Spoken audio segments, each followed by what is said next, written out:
Hello, Tuấn Ông đây nha các bác ơi.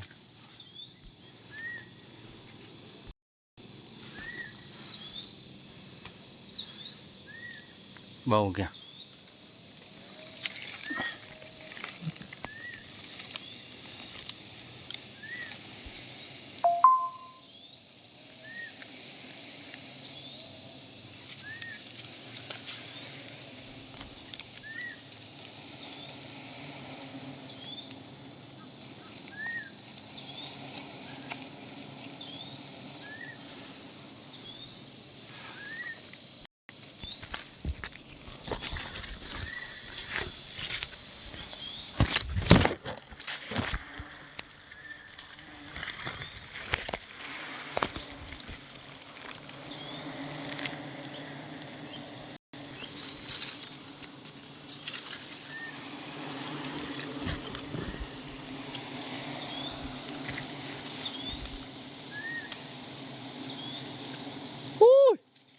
Vít nắp.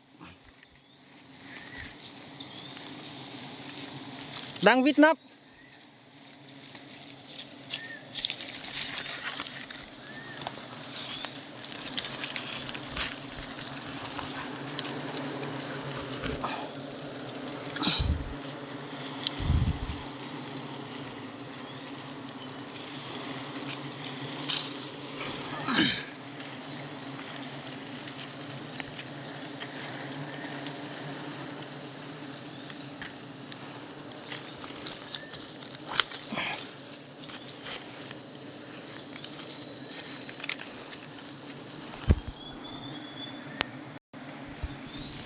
Bộ mật siêu đẹp nha các bác ơi.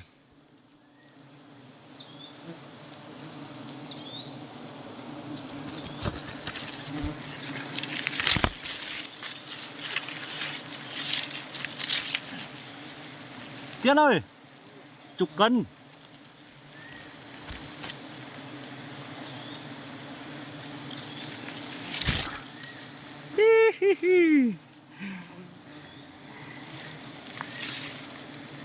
Ông đấy các bác ạ.